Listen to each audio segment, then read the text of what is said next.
எல்லாருக்கும் வணக்கங்க. இது வேலன் ஆன்மீக ஜோதிடம். நம்ம சேனலுக்கு எல்லாரையும் வரவேற்கிறேன். நவக்கிரகங்களில் சூரிய பகவானோட வரலாறு நம்ம பார்த்தாச்சு. அடுத்தது சந்திர பகவானோட வரலாறு நம்ம இன்றைக்கி பார்க்க போகிறோம். சந்திர பகவான் அப்படின்னு சொன்னாலே நமக்கு ஞாபகத்துக்கு வர்றது நிலா, சந்திரன் அப்படின்னு சொல்லக்கூடிய ஒன்று தான். மனோகரனான சந்திர பகவான் ஆரம்பத்தில் பார்த்திங்கன்னா பிரம்மதேவரால் சப்த ரிஷிகள் படைக்கப்பட்டாங்க. அந்த சப்த ரிஷிகளில் அத்திரி மகரிஷியும் அனுஷ்யா தேவியும் தன்னோட வாழ்க்கையில் இல்லற வாழ்க்கையை நடத்திட்டு வந்தாங்க. பிரம்மதேவர், மகாவிஷ்ணு, சிவபெருமான் இந்த 3 பேரும் அனுஷ்யா தேவியோட பத்தினி தன்மையை சோதிக்கிறதுக்காக அவங்க வீட்டுக்கு முனிவர்கள் வேஷத்தில் வந்திருக்காங்க. அனுஷ்யா தேவியும் அந்த 3 பேரையும் வரவேற்று உபசரிக்கிறாங்க. அந்த 3 பேரும் ஒரு கோரிக்கை வைக்கிறாங்க. அந்த கோரிக்கை என்ன ஏதுன்னு கேட்காமையே அத்திரி மகரிஷியும் அனுஷ்யா தேவியும் ஏற்றுக்கிறாங்க. அப்படி ஏற்றுக்கும் பொழுது அவங்களுக்கு உண்டான விருந்து தயாராகிடுது. அப்போ அந்த 3 பேரும் கோரிக்கை என்னன்னு கேட்குறாங்க. அனுஷ்யா தேவியை பார்த்து, நீங்கள் எங்களுக்கு பரிமாறணும் அப்படின்னா நிர்வாணத்தன்மையோட எங்களுக்கு பரிமாறணும் அப்படிங்கிற மாதிரி கோரிக்கை சொல்கிறாங்க. இதை கேட்ட உடனே அத்திரி மகரிஷியும் அனுஷ்யா தேவியும் அதிர்ச்சி ஆகிறாங்க. உடனே தன்னோட பத்தினி தன்மையால் அந்த அனுஷ்யா தேவி அவங்க 3 பேரையும் பச்சிலம் குழந்தையா, அதாவது ரொம்ப சின்ன குழந்தையாக மாற்றிடுறாங்க. அப்படி குழந்தையாக மாற்றினோடனே அவங்க கோரிக்கைப்படி நிர்வாணத்தன்மையோடு அவங்களுக்கு உணவு கொடுக்குறாங்க. அப்போ அந்த 3 குழந்தைகளும் அத்திரி மகரிஷி வீட்டில் வளர்ந்துக்கிட்டு வர்றாங்க. இது எல்லாத்தையும் கேள்விப்பட்ட பார்வதி தேவி, மகாலட்சுமி, சரஸ்வதி தேவி இவங்க எல்லாருமே அனுஷ்யா தேவி வீட்டுக்கு வந்துடுறாங்க. வந்ததும் நடந்தது எல்லாமே சொல்லும் பொழுது அப்போது அந்த அனுஷ்யா தேவி தன்னோட பத்தினி தன்மையால் அந்த 3 பச்சிலம் குழந்தையும் பழைய ரூபத்துக்கு மாற்றிடுறாங்க.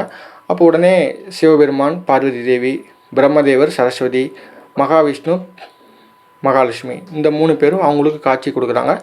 அனுஷ்யா தேவியோட பத்தினி தன்மையை சோதிக்கிறதுக்காகத்தான் இந்த திருவிளையாடல் நடத்துனாங்க அப்படின்னு சொல்கிறாங்க. உடனே தரிசனம் பண்ணிவிட்டு அவங்களுக்கு வரம் கொடுக்குறாங்க. என்ன வரம்னா அவங்களுக்கு புத்திர பாக்கியத்தை கொடுத்துட்டு அவங்க போயிடுறாங்க. அப்போது அத்திரி மகரிஷிக்கும் அனுஷ்யா தேவிக்கும் பிறந்தவங்க தான் சோமன் அப்படின்னு சொல்லக்கூடிய சந்திர பகவான், துர்வாச முனிவர், தாத்தாத்திரேய மகரிஷி. அதில் சோமன் சொல்லக்கூடிய சந்திர பகவான் பார்த்திங்கன்னா திருமண வயசு நெருங்குது. அப்போ திருமண வயசு வந்த உடனே பிரம்மதேவரால் நேரடியாக படைக்கப்பட்ட தட்ச பிரஜாபதின்னு சொல்லக்கூடிய அவங்களுக்கு பார்த்திங்கன்னா 54 பொண்ணுங்க. அந்த 54 பொண்ணுங்களில் 13 பேர் காசியப்பர் மகரிஷி மறந்துட்டாங்க. மீதி இருக்கக்கூடிய 27 பெண்கள் தான் நம்ம நட்சத்திரமாக வணங்கிட்டு இருக்கிற 7 பெண்கள். அந்த 27 பெண்களும் சந்திர பகவான் மேலே காதல் வயப்பட்டு 27 பேரையும் கல்யாணம் பண்ணுறாங்க.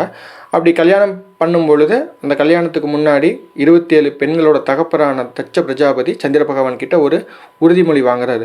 என்ன உறுதிமொழின்னு கேட்டால், தன்னோட 27 பொண்ணுங்க கிட்டையும் சரிசமமான அன்பை காட்டணும், சரிசமமான காதலை காமிக்கணும் அப்படின்னு சொல்லிட்டு அந்த உறுதிமொழி வாங்குறாங்க. சந்திர பகவானும் அதுக்கு கட்டுப்பட்டு உறுதிமொழி கொடுத்துறாங்க. 27 பேரையும் கல்யாணம் பண்ணிடுறாங்க.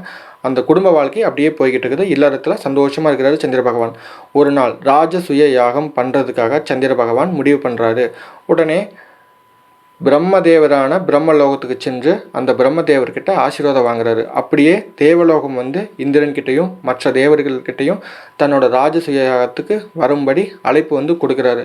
அப்புறம் சந்திர பகவானுக்கும் முழுமையான கலைகள் எல்லாத்தையும் கற்பிச்ச தட்சிணாமூர்த்தின்னு சொல்லக்கூடிய குரு பகவான் அவர்கிட்ட போய் அவர் முன்னிலையில் இந்த ராஜசுயாகம் நடக்கணும் அப்படின்னு சொல்லிட்டு அவர்கிட்ட, அதாவது குரு பகவான் கிட்ட கோரிக்கை வைக்கிறாரு.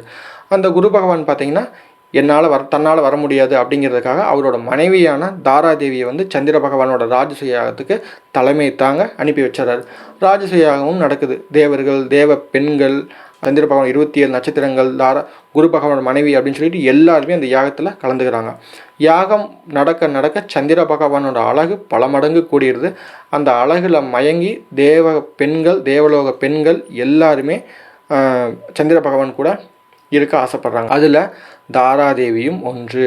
அப்போது யாகம் முடிஞ்சிருச்சு, தன்னோட மனைவியை காணோம் அப்படின்னு தட்சிணாமூர்த்தியான குரு பகவான் தன்னோட தூதுவர்கள் அனுப்பி பார்த்துட்டு வர சொல்கிறாங்க. தூதுவர்கள் சந்திர பகவானோட இடத்துக்கு வராங்க. வரும்பொழுது தாராதேவியும் சந்திர பகவானும் ஒன்றா வாழ்ந்துக்கிட்டு இருக்காங்க. அப்படி வரும்பொழுது சந்திர பகவான் கிட்ட கேட்குறாங்க, இந்த மாதிரி நாங்கள் குரு பகவான் அனுப்பி வந்திருக்கோம் அப்படின்னு சொல்லும் பொழுது, தாராதேவி வந்தால் கூட்டிகிட்டு போங்க அப்படின்னு சொல்லிடுறாங்க. உடனே அவங்களும் வர மறுத்துறாங்க. இந்த பிரச்சனை எல்லாமே சிவபெருமானோட காதுக்கு போயிடுது. அப்போ சிவபெருமான் சந்திர பகவான் மேலே கோபம் கொண்டு போர் ரெடியாகுது. அந்த போர் நடக்க நடக்க பிரபஞ்சத்தில் பாதி பிரபஞ்சம் அழியுது அப்படிங்கிறது ஒரு புராணம் இருக்குது. அப்படி பிரபஞ்சம் அழியும் போது இது எல்லாத்தையும் பார்த்த தேவேந்திரன் இந்திரலோகம் சென்று பிரம்மதேவர்கிட்ட சொல்கிறாரு, இந்த மாதிரி பிரபஞ்சம் அழியுது, நீங்கள் தான் காப்பாற்றணும் அப்படின்னு சொல்ல பிரம்மதேவர் உடனே சந்திர பகவானை கூப்பிட்டு சாபம் விட்டுறாரு.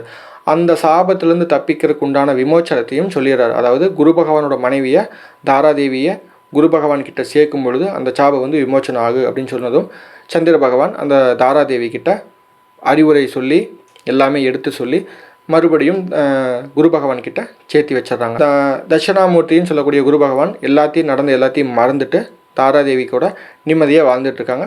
சில நாட்களில் தாராதேவி வந்து கர்ப்பமாயிடுறாங்க. அவங்களுக்கு ஒரு குழந்தையும் பிறந்துடுது. அந்த குழந்தைக்கு காரணம் சந்திர பகவான்னு சொல்ல குரு பகவான் வந்து தாராதேவி கிட்ட அந்த குழந்தை வந்து இங்கே வளரக்கூடாது, கொண்டு போய் அவங்க இடத்துல விட்டுட்டு வந்துரு அப்படின்னு சொல்லிடுறாங்க. உடனே அந்த தாராதேவி அந்த குழந்தையை எடுத்துகிட்டு சந்திர பகவான் கிட்ட வந்து அந்த குழந்தையை கொடுத்துட்டு போயிடுறாங்க.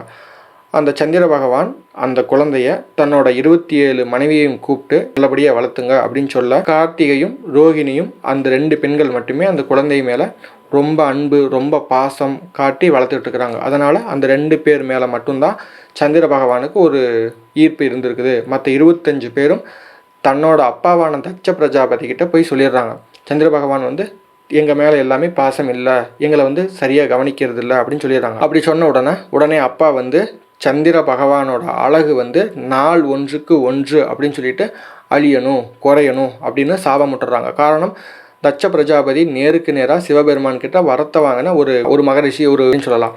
அப்போ அப்பேற்பட்ட ஆள் சந்திர பகவான் கிட்ட நேருக்கு நேராக சாபத்து விடும் பொழுது நாள் ஒன்றுக்கு 1 வீதம் அழகு குறையணும் அப்படின்னு சாபம் விட்டுறாங்க. அதே மாதிரி 14 நாள் சந்திர பகவான் அழகு வந்து பாதி குறைஞ்சிருச்சு. அதில் பயந்த சந்திர பகவான் உடனே சிவபெருமானை தேடி போகிறாங்க. அந்த சிவபெருமான் வந்து நடந்த எல்லாமே கேள்விப்பட்டு ஓகே என்னோட வரத்துப்படி 15 நாள் நீ பரிபூரண சந்திரனாகவும் தட்ச பிரஜாபதியோட சாபத்துப்படி மீதி 15 நாள் தேய்பிரை சந்திரனாகவும் நீ இருப்பாய் அப்படின்னு சொல்லிட்டு சொல்லிடுறாங்க. அப்போது அந்த சந்திர பகவான் தான் நம்ம இன்னைக்கு வழிபடக்கூடிய வளர்பிறை சந்திரன் தேய்பிரை சந்திரன் அப்படின்னு சொல்லக்கூடிய ஒவ்வொரு திதிகள் பிரதமை துதியை திருதியை சதுர்த்தி பஞ்சமி சஷ்டி சப்தமி அஷ்டமி நவமி தசமி ஏகாதசி துவாதசி திரையோதசி அமாவாசைன்னு சொல்லக்கூடிய தேய்பிரை சந்திரன் பௌர்ணமின்னு சொல்லக்கூடிய வளர்பிறை சந்திரனாக வந்து நிற்கிறாரு.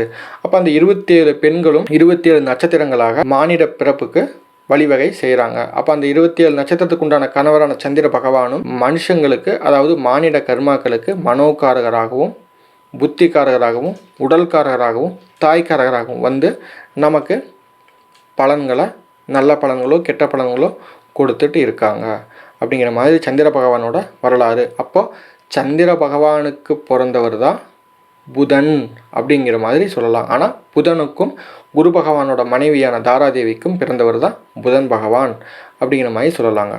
அப்போ இன்றைக்கி வந்து பார்த்திங்கன்னா சந்திர பகவானோட வரலாறை நம்ம பார்த்தாச்சு. அடுத்த வீடியோவில் அடுத்த நவக்கிரகமான செவ்வாய் அப்படின்னு சொல்லக்கூடிய முருகப்பெருமானோட கிரகமான செவ்வாய் அந்த கிரகத்தோட வரலாற்றை நம்ம கண்டிப்பாக பார்க்கலாம். நம்ம சேனலை சப்ஸ்கிரைப் வேலன் ஆன்மீக ஜோதிடம் அந்த சேனலை வந்து சப்ஸ்கிரைப் பண்ணுங்கள், ஷேர் பண்ணுங்கள், லைக் பண்ணுங்கள், கமெண்ட்ஸ் பண்ணுங்கள்.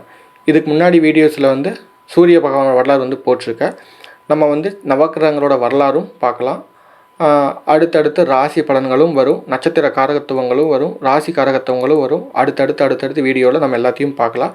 சேனலை வந்து சப்ஸ்கிரைப் பண்ணுங்கள். அப்போ தான் நான் போடுற வீடியோக்கள் எல்லாமே உங்களுக்கு கரெக்டாக வரும்.